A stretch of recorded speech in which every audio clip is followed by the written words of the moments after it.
आज हम लोग रसायन विज्ञान के सबसे पहले क्लास को लेंगे, जिसमें रसायन 9वीं की या 10वीं की पढ़ाने से पहले कुछ बेसिक रसायन पढ़ाया जाएगा। ठीक है, 2-4 क्लास मेरा चलेगा जिसमें रसायन के बेस की बात की जाएगी, रसायन मतलब रसायन के आधार की बात की जाएगी। वह किसी क्लास से नहीं होगी, लेकिन सभी क्लास में रिलेटेड होंगी। तो सबसे पहले हम आज की इस पीडीएफ में रसायन का परिचय लेकर के आए हैं कि रसायन पहले होता क्या है। ठीक है, उसके बाद हम लोग रसायन को पढ़ेंगे। पहले रसायन के बारे में जानते हैं कि रसायन होता क्या है। ठीक है, तो आप लोग बात समझ रहे हैं जी। तो समय को बिना समाप्त किए हम लोग जल्दी से काम शुरू कर रहे हैं। तो रसायन विज्ञान का परिचय, इंट्रोडक्शन ऑफ केमिस्ट्री। रसायन की जो परिचय है वो रसायन क्या है, पहले इसके विषय में बात करते हैं। ठीक है, तो यहाँ रसायन विज्ञान केमिस्ट्री, यहाँ पे आर होगा, ये गलत हो गया है, यहाँ पे आप सुधार लीजिएगा। ठीक है, हालांकि ऊपर वाले में सही है लेकिन थोड़ा सा मिस हो गया है यहाँ पे टाइपिंग में, तो ठीक है, इसको आप सही कर सकते हैं। रसायन विज्ञान क्या होती है, तो सबसे पहले तो आपको मालूम है कि रसायन विज्ञान विज्ञान का ही रूप है। इससे पहले हमने फिजिक्स जब पढ़ाया था तो उसी से मैं आपको बताया था कि विज्ञान 2 प्रकार की होती हैं, एक भौतिक विज्ञान और दूसरी जीव विज्ञान। भौतिक विज्ञान में ही रसायन को भी रखा जाता है। तो विज्ञान की वह शाखा जिसमें पदार्थ के गुण, उसकी रचना तथा पदार्थ में होने वाले परिवर्तन के विषय में अध्ययन किया जाता है। अब पदार्थ क्या है, यहाँ पर इसके विषय में बात करते हैं। तो पदार्थ जो है क्या है कि पदार्थ जो है वह स्थिति है जिसमें भार होता है, जिस जो स्थान घेरता है। ठीक है ना, जैसे कि मान लीजिए यहाँ पे हम लोग बैठे हुए हैं, यह जो दीवार बना हुआ है, इसमें जो ईंट लगी हुई है वह इसके लिए पदार्थ है। ये जो मार्कर है, ठीक है, ये जो बोर्ड है, मतलब इन सभी चीजों में जिससे यह बना हुआ है वह इसके लिए क्या है, पदार्थ है। तो रसायन विज्ञान वह स्थिति है जिसमें पदार्थ के गुण, पदार्थ के क्या गुण होते हैं, तो पदार्थ की अपनी अपनी क्वालिटियां होती हैं। कुछ पदार्थ ऐसे होते हैं जो बहते हैं, जैसे कि हवा है। कुछ पदार्थ ऐसे होते हैं जो क्या होते हैं, मतलब वो भी बहते हैं लेकिन हवा थोड़ा तेज गति से बहता है। और पदार्थ मतलब द्रव्य जो है जैसे कि पानी है वो भी बहता है, लेकिन बर्फ है वह नहीं बहता है। तो अलग अलग पदार्थ के अलग अलग गुण होते हैं। ठीक है, हालांकि पदार्थ नामक चैप्टर हम इसकी आगे पदार्थ ही पढ़ने वाले हैं, लेकिन फिलहाल हम आपको बताना चाहते हैं कि रसायन विज्ञान विज्ञान की वह शाखा है जिसके अंतर्गत हम पदार्थ के गुण और उसकी रचना कैसे होती है तथा पदार्थ में होने वाले परिवर्तन, उसमें उसका परिवर्तन कैसे होता है। जैसे कि जल को गर्म किया जाए तो वो वाष्प बन जाता है, और वाष्प को ठंडा किया जाए तो वो बर्फ बन जाता है। तो ऐसी स्थिति कैसी होती है, तो इस सब चीजों को हम कहाँ पढ़ेंगे, रसायन विज्ञान के अंतर्गत ही पढ़ेंगे। तो मेरे बातों को, अर्थात जो पदार्थ के गुण को, उसकी रचना को और उसमें होने वाले परिवर्तन की चर्चा करता है वह क्या कहलाता है, रसायन कहलाता है। ठीक है जी, यहाँ पे ही बात आप समझ करके याद कर सकते हैं। एक चीज को नोट्स के रूप में लिख करके भी आप याद कर सकते हैं, लेकिन नोट्स के रूप में लिख के याद करना थोड़ा सा बोझिल हो जाएगा। लेकिन यदि बात को आप समझ लेते हैं कि रसायन क्या है, तो पदार्थ के गुण, उसकी रचना और उसके परिवर्तन के विषय में जो ज्ञान अध्ययन किया जाता है वह क्या कहलाता है, रसायन कहलाता है। ठीक है, अब आगे देखते हैं। रसायन, रसायन विज्ञान की शाखाएं, रसायन विज्ञान की शाखाएं मतलब रसायन विज्ञान की शाखाएं होती है, उसका भी ब्रांच होता है, उसकी अलग अलग भेद होते हैं, कार्य होते हैं। तो सबसे पहला है आपका अकार्बनिक रसायन, इनऑर्गेनिक केमिस्ट्री। जैसा इसमें नाम ही है अकार्बनिक, अ मतलब अ हमेशा नकारात्मक रूप में आता है, और कार्बनिक मतलब क्या है कि बिना कार्बन की, अकार्बनिक, अ मतलब बिना, कार्बनिक बिना कार्बन की जो रसायन बनी है उसे अकार्बनिक रसायन कहा जा सकता है। जैसे कि हम लोग अपने व्यवहार में अब परिभाषा के हिसाब से समझते हैं कि रसायन विज्ञान की वह शाखा है जिसमें, रसायन विज्ञान की वह शाखा है जिसमें कार्बन के यौगिकों को छोड़कर, जिसमें कार्बन के यौगिकों को छोड़कर अन्य तत्वों के यौगिकों को प्राप्त करने की विधि और गुण का अध्ययन किया जाता है। मतलब कार्बन के यौगिक को छोड़ दिया जाता है, मतलब कार्बन से जो बने होते हैं, मतलब यौगिक उसको छोड़ देता है। यौगिक का मतलब होता है इसमें दो या दो से अधिक पदार्थ एक सिस्टम में मिले हों, मतलब एक अनुपात में मिले हों। जैसे कि आपको हाइड्रोजन जो है H2+O, ये दोनों को मिला करके क्या बनाया गया, H2O बनाया गया। यह H2O जो है वह यौगिक का क्या है कि मतलब उदाहरण है, एग्जाम्पल है यौगिक का। क्योंकि इसमें हाइड्रोजन के दो अणु और ऑक्सीजन के एक अणु ही आपस में मिलते हैं तो जल का मतलब निर्माण होगा। अगर हाइड्रोजन का अलग HNO3 मतलब अलग अलग अलग अणु मतलब मात्रा मिल जाए तो कुछ और बन जाएगा। समझ रहे बात? सिर्फ यदि H और O मिल जाए तो यह OH बन जाएगा जो हाइड्रोक्साइड हो जाएगा। समझ रहे बातों को जी? तो चलिए, तो जो जिसमें जैसे कि यह वाला है इसमें कार्बन नहीं है तो जल क्या है, अकार्बनिक है। तो ऐसी ऐसी बातें जहां की जाती है उसको क्या बोलते हैं, अकार्बनिक रसायन विज्ञान कहा जाता है। किसको दिक्कत, समझ रहे बातों को? आगे बढ़ा जाए, चलिए। तो अब हो गया कार्बनिक रसायन, ऑर्गेनिक केमिस्ट्री। रसायन विज्ञान की वह शाखा जिसमें धातुओं के कार्बनिक, बाइकार्बनिक, कार्बन मोनोऑक्साइड तथा कार्बन डाइऑक्साइड को छोड़कर कार्बन के अन्य यौगिक का अध्ययन किया जाता है। ठीक है, धातुओं के कार्बन को, बाइकार्बन को और कार्बन मोनोऑक्साइड को और कार्बन डाइऑक्साइड को छोड़कर कार्बन के अन्य यौगिकों का अध्ययन किया जाता है। क्या कहलाता है, कार्बनिक रसायन कहलाता है। ठीक है,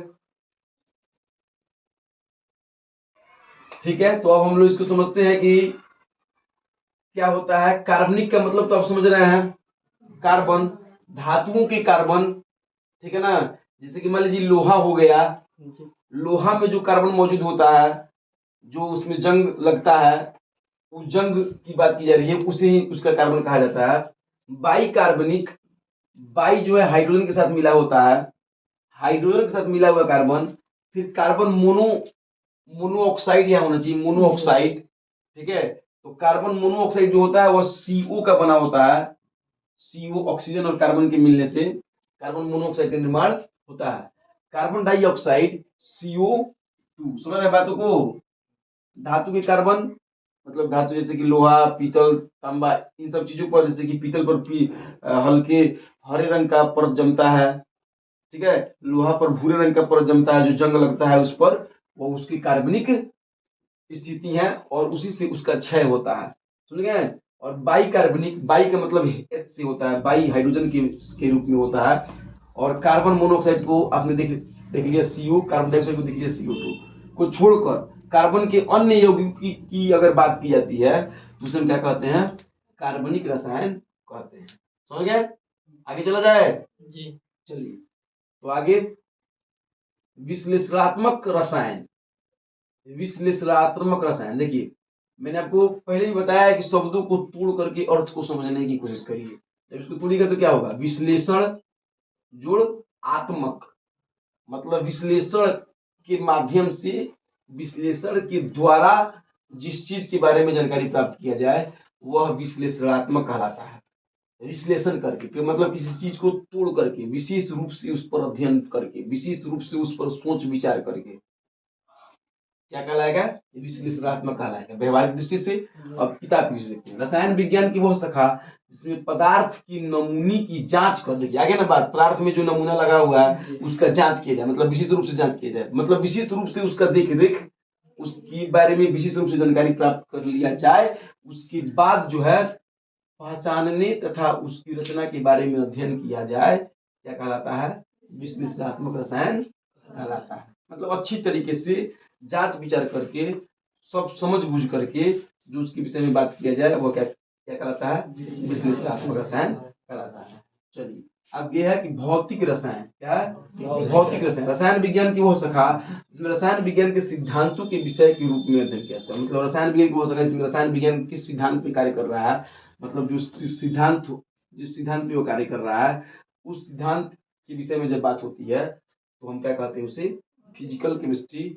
भौतिक, वैसे भी भौतिक का मतलब बाहरी स्थिति होती है। आपको, आप फिजिक्स अभी 3 पाठ पढ़ चुके हैं, उसमें आपको बाहरी स्थिति के बारे में जानकारी प्राप्त हुआ था, जैसे कि प्रकाश का परावर्तन, प्रकाश, लेंस, अवतल लेंस, इस सभी चीजों के विषय में बात हो रही थी। तो बाहर से आप देखते हैं उसी हिसाब से आप बात करते हैं। तो यहाँ जो है जो रसायन जो चलता है, जैसे कि मान लीजिए अगर ये स्याही जो है ब्लैक से चल रही है या ब्लू से चल रही है, तो इसकी रासायनिक स्थिति के आधार पर ये किस सिद्धांत पर है, उस सिद्धांत के हिसाब से जो बातें होती हैं वो है। जैसे कि मान लीजिए सूर्य का रंग जो है, सूर्य में श्वेत रंग है, तो श्वेत रंग जो है वह श्वेत रंग है, तो उसमें क्या है कि भौतिक सिद्धांत इसकी लगे हुए हैं कि श्वेत रंग 7 रंगों का मिश्रण होता है, उसके हिसाब से वह बात होती है। अर्थात जिसके कुछ सिद्धांत हो, वह सिद्धांत भौतिक रसायन के अंतर्गत आता है। समझ गए? जैसे कि डाल्टन के सिद्धांत के बारे में अगर बात किया जाए, डाल्टन ने अपना सिद्धांत दिया था, मतलब परमाणुओं की और अणुओं के प्रति, उस सिद्धांत के आधार पर जो बातें होती है वो भौतिक बाहर से भी देख करके बातें होती हैं, उसके हिसाब से उसको भौतिक रसायन के अंतर्गत रखा जाता है। समझ रहे हैं? चलिए, कृषि रसायन, ठीक है। रसायन विज्ञान की वह शाखा जिसमें मिट्टी की बनावट, उसकी उर्वरता, उर्वरता उर्वरता यहाँ पे गलत हो गया, उर्वरता, ठीक है, उर्वरता तथा विभिन्न उपयोगी पौधों के लिए, पौधों के लिए विभिन्न उपयोगी पौधों के लिए मिट्टी की किस्मों, पौधों की संरक्षण, पोषण, विकास के लिए रासायनिक पदार्थों के उपयोग का अध्ययन किया जाता है। मतलब मिट्टी की बनावट भी देखनी है कि मिट्टी का बनावट कैसे होता है, हजारों लाखों वर्षों में मिट्टी की बनावट होती है, मालूम है आपको। और उसकी उर्वरता कैसे उसके साथ उपयोग किया जाए, उसका उपयोग कैसे किया जाए, उसका उपभोग कैसे किया जाए कि उसकी उर्वरता मतलब उसकी उपज क्या हो, कि बनी रहे, तथा विभिन्न उपयोगी पौधों के लिए मिट्टी की किस्में। अब किस किस प्रकार के मतलब पौधा लगाने के लिए किस किस प्रकार की मिट्टी चाहिए, इसका जानकारी, पौधों का संरक्षण कैसे किया जाए, उनका पोषण कैसे किया जाए, उनके विकास के लिए किस किस प्रकार के रासायनिक पदार्थों का उपयोग किया जाए, इस अध्ययन को क्या बोलते हैं? कृषि रसायन, एग्रीकल्चर केमिस्ट्री कहते हैं। इसकी आवश्यकता हम लोग के जीवन में बहुत ज्यादा है, क्योंकि अगर अगर कोई भी लोग है, कोई भी व्यक्ति है तो कृषि से जरूर जुड़ा है, चाहे वह खेती बाड़ी करता हो चाहे वह खेती बाड़ी नहीं करता हो, कृषि से जुड़ा हुई है। क्योंकि पेड़ पौधों के माध्यम से जो जो उत्पाद बनते हैं, पेड़ पौधे के माध्यम से जो चीजें बनती हैं, उन्हीं सभी चीजों का इस्तेमाल करके कोई इंसान जिंदा रहता है। अपने क्या है कि मतलब फैक्ट्री में, कंपनी में चप्पल जूता और कपड़ा बना करके कोई जी नहीं सकता जब तक चावल गेहूं आटा वगैरह इन सभी चीजों का इस्तेमाल नहीं किया जाए। दाल मूंगफली वगैरह जो भी चीजें, जो भी खाद्य पदार्थ हैं, वो कहीं ना कहीं किसी न किसी रूप में पौधे से या जंतु से ही बनाए जाते हैं। फैक्ट्री में बनाई गई चीजों से, मानव निर्मित चीजों से जो है हम लोग क्या है कि मतलब अपने पोषण या अपने विकास के कार्य नहीं कर सकते। समझ ना बातों को? मतलब मानव निर्मित चीज जैसे कि ये जो एलईडी चल रही है या यहाँ पे जो भी लाइट डेकोरेट मतलब डेकोरेट किया गया, ये सभी चीजें क्या है, कृत्रिम है, मानव ने बनाया है। तो ये टीवी को चला सकती है, इस मतलब क्या है कि इसमें लाइट को, इस बल्ब को जला सकती है, लेकिन आपके अंदर एनर्जी पैदा नहीं कर सकती। आपको अपने अंदर एनर्जी पैदा करने के लिए कृषि से ही जाके जुड़ना होगा। इसलिए यह जो पॉइंट है, कृषि रसायन जो है, वह कोई करे या ना करे, कोई डॉक्टर है, कोई इंजीनियर है, लेकिन फिर भी वह खाता तो रोटी चावल दाल ही है, इसलिए उसको रोटी चावल दाल के संगठन के बारे में भी जानना चाहिए और सबको जानना चाहिए। सुना है? इस तरीके से कृषि रसायन की बात समाप्त होती है। अब आगे चलते हैं जीव रसायन। जीव रसायन जिस शाखा में वनस्पतियों तथा जीव जंतुओं के शरीर में उपस्थित पदार्थ हो तथा उनके शरीर में होने वाली रासायनिक क्रियाओं के विषय में अध्ययन किया जाता हो, क्या कहलाता है? जीव रसायन कहता है। जैसे कि मान लीजिए शरीर में जो क्रियाएं होती हैं, शरीर में भी बहुत सारी प्रक्रियाएं होती हैं।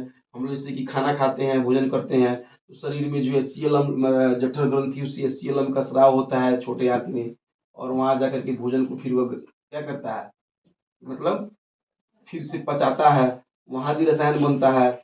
वही रसायन बनने के कारण अगर सही से पचा नहीं तो एसिडिटी हो जाती है, गैस हो जाता है। तो इन सभी चीजों के बारे में होने वाली क्रियाएं, या इसके अलावा जो है क्या मतलब जैविक जो हार्मोन्स उत्पन्न होते हैं, जिसके कारण जो है बच्चे या लड़के या लड़की की लंबाई बढ़ती है, वगैरह जो भी चीजें होती है जैविक रसायन के माध्यम से, वे सभी रासायनिक प्रक्रिया के माध्यम से ही होता है। किसी को गुस्सा आता है, किसी को गुस्सा नहीं आता है, किसी को मतलब क्या है, किसी के प्रति प्रेम होती है, किसी की मतलब उस तरह का हार्मोन्स उसके दिमाग में स्रावित होता है, उसके माध्यम से उसको गुस्सा आता है, उसके माध्यम से वो किसी के प्रति नफरत करता है, और उसके माध्यम से वो किसी के प्रति प्रेम की भावना रखता है। तो ये सभी चीजें कहाँ से आती हैं? जीव रसायन के अंतर्गत इसको रखा जाता है। और जीव रसायन से इसकी क्या होती है, इसकी बात विचार होती है। इसके आगे देखिए तो कुछ है।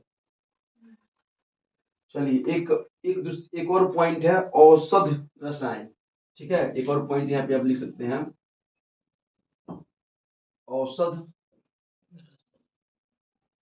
रसायन।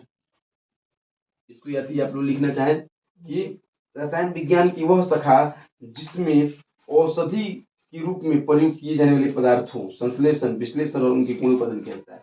मतलब जैसे कि दवाइयों का भी प्रयोग होता है, तो औषधि में दवाओं में क्या होती है, दवाओं में जो जिस रसायन को लगा करके उसको बनाया जाता है, उस रसायन के बारे में जो अध्ययन होती है। मतलब रसायन विज्ञान की वह शाखा जिसमें औषधि दवा के रूप में प्रयोग किए जाने वाले रासायनिक पदार्थों का संश्लेषण, विश्लेषण और गुण पहचान के आधार पर जो विज्ञान होता है उसे हम औषध रसायन के नाम से जानते हैं। मतलब औषधि बनाने के लिए जिन रसायनों का प्रयोग किया जाता है, जिन रसायनों का प्रयोग किया जाता है उसका अध्ययन किया जाता है, उसे हम औषध रसायन कहते हैं। ठीक है, तो इस तरीके से रसायन और रसायन की शाखाओं का आज वर्णन हुआ। और कल जो हम लोग पदार्थ, ठीक है, पदार्थ की क्या क्या क्वालिटियां होती हैं उसके विषय में, तत्व यौगिक मिश्रण के विषय में मतलब थोड़ा बहुत बात करके 2-3 रोज तक हम लोग बेसिक केमिस्ट्री को पढ़ेंगे। और उसके बाद हम लोग अपना 10th का या 9th का केमिस्ट्री की बात करेंगे। ठीक है, क्योंकि इधर आपका बेस अगर मजबूत हो जाएगा तो 9th और 10th की केमिस्ट्री आपको अच्छे से समझ में आएगी। नहीं तो आप 9th में पता नहीं कैसे पढ़े हैं, 8th में पता नहीं कैसे पढ़े हैं, और अब 9th में आइएगा, फिर 10th में आइएगा और यहाँ की जो केमिस्ट्री होगी उसकी लैंग्वेज थोड़ा सा आपको समझ में नहीं है। मतलब आपको अपने क्लास की केमिस्ट्री को पढ़ने के लायक बनाने के बाद ही उस क्लास की बात की जाएगी, जो कि आपके लिए बहुत ही फायदेमंद होगा। आपको टेंशन नहीं लेना है, सिर्फ जितना पढ़ाया जा रहा है, जितने वीडियोज में बातें हो रही हैं, अगर उतना भी आप मतलब कंप्लीट करते चले तो इस साल जो है आप विज्ञान में तनिक भी मैं कोई कसर छोड़ने वाला नहीं हूँ। और मैथ की तो पिछले साल ही मैं इतने सारे वीडियोज डाल रखा हूँ। यदि मैथ का क्लास आप वीडियोज में करते हैं तो आप वहाँ से मैथ क्लियर कर रहे हैं। इस साल अभी विज्ञान का कार्य चल रहा है और अगले इसी में समय निकाल करके हम लोग अन्य सब सब्जेक्टों के विषय में भी बात विचार करेंगे। ठीक है, और धीरे धीरे जो है आपका सब चीज़ आपके चैनल पे कंटेंट के रूप में, मतलब अलग अलग प्लेलिस्ट के रूप में भी आपको मिल जाएगा। आप आसानी से अपने कार्य को पूरा कर सकते हैं, बशर्ते आपको खुद से भी मेहनत करते रहना होगा। ये तो सिर्फ शिक्षक के भरोसे कार्य नहीं होता। और यहाँ पे मैंने आपको जो पढ़ाया है उसको छोटे स्तर पर भी अगर समझा जाए तो भी रसायन को आप समझते हैं कि विज्ञान की वह शाखा जिसकी अंतर्गत रसायन, आंतरिक चीज़ों के गुण वगैरह वगैरह के विषय में बात हो रही थी। फिर नाम के हिसाब से विश्लेषणात्मक रसायन, औषध रसायन, जीव रसायन, नाम के हिसाब से भी इसे आप समझ सकते हैं। एक समझ के आधार पर भी आप बना सकते हैं। आपको मन करे तो इन जो भी बातें मैंने पढ़ाया है इसको शॉर्ट रूप में भी बना सकते हैं, जैसे कि ऐसे रसायन विज्ञान। ठीक है, इसमें क्या क्या चर्चा किया गया, पदार्थों की गुण, रचना, परिवर्तन, समझ रहे हैं जी। बस इतना सिर्फ समझ में आ जाएगा शॉर्ट नोट के रूप में। फिर अब इसके हिस्से, अलग अलग हिस्से बनाइए। पहला जो हिस्सा है क्या था, मान लीजिए जीव रसायन था, अकार्बनिक रसायन, फिर कार्बनिक रसायन। अकार्बनिक रसायन की जो बातें थे उसमें जो मेन पॉइंट थी उसको लिख लीजिए। मतलब ऐसे शॉर्ट नोट के भी रूप में आप बनाइए और विस्तारित नोट्स के रूप में भी आप बनाइए। विस्तारित रूप के नोट्स में बना लीजिए, शॉर्ट नोट्स के रूप में बना लीजिए। शॉर्ट नोट्स से रिवीजन करिए। विस्तारित रूप से आप जब शॉर्ट नोट पर कमांड हो जाएगा तो विस्तारित रूप ऑटोमेटिक हो जाएगा, और जब विस्तारित रूप पर कमांड हो जाएगा तो शॉर्ट नोट ऑटोमेटिक हो जाएगा। अर्थात दोनों एक दूसरे के क्या है, रिलेटेड है, दोनों एक दूसरे को बांधे हुए हैं। और जो बच्चा इस तरीके से कार्य करता है या करेगा उसको कभी भी कोई दिक्कत होने वाला नहीं है। और यह नोट्स बनाने का जो तरीका है यह सिर्फ रसायन का ही नहीं है, इसमें आप किसी भी चैप्टर का नोट्स इसी तरीके से बनाइए। थोड़ा बैठिए, थोड़ा मन लगाइए, अपने नोट्स को खूबसूरत बनाने की कोशिश करिए, आपको कभी कोई दिक्कत नहीं होगा और आसानी से आप क्या है कि भविष्य में एक समझदार व्यक्ति बन सकते हैं। और आप जो बनना चाहते हैं अपने जीवन में वो जरूर आप बनिएगा, क्योंकि आप जहाँ तक सोचिएगा वहाँ तक आपको सफलता जरूर मिलेगी। और हर इंसान वह जरूर बन जाता है जो वो बनना चाहता है।